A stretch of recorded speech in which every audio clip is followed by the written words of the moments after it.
One of the hardest things for a lot of people that don't understand mergers and acquisitions is the financing of a deal. Now, one of the easiest ways to get a deal, if you're struggling to find investors, struggling to find ways to actually come up with the money, is seller financing. Now, there's two sides to this coin. There are advantages for the seller and there are advantages for the buyer. And if I'm completely honest, I think actually from a seller's point of view, it's a really good deal for them. Number one is the tax strategy. Because if you sell a business for cash, let's say it's a $5 million business, if you have $5 million cash, that's a big tax bill. If you can spread that over, say, 10, 15 years, or even 3 or 4 years, the tax bill that you will pay is a lot less. And that's one of the easiest strategies for a seller to reduce their tax bill. One of the reasons that it really helps a buyer is obviously if you're limited by investment options and people that are willing to invest, or you can't get financing, say it's like an SBA loan and you can't get that loan, a seller who's willing to basically have a seller carry on this, that they will provide you effectively financing like a bank. But what it means is that between you and the seller, you can negotiate terms that work for both of you.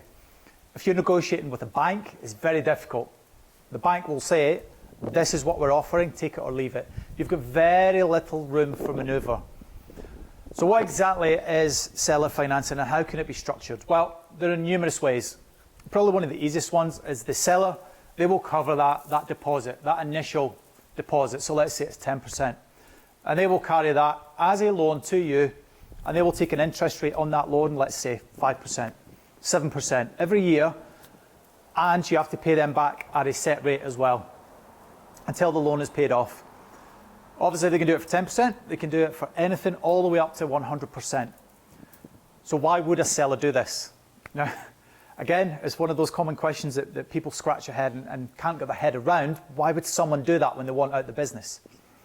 Well, if their business has been giving them $1 million a year in profit, that's a lot to walk away from for a business. And yes, they might be able to sell it for $5 million, but there's a tax implication that comes with that.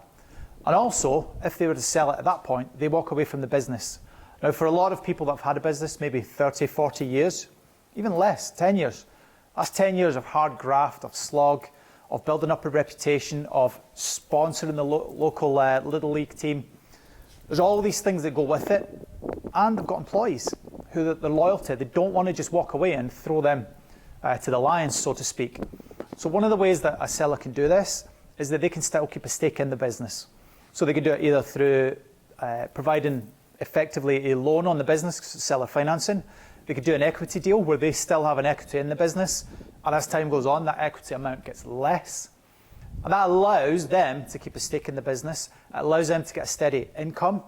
It allows them to lower their tax bill, and it allows a deal to be made that are more suitable terms-wise for the seller and for the buyer.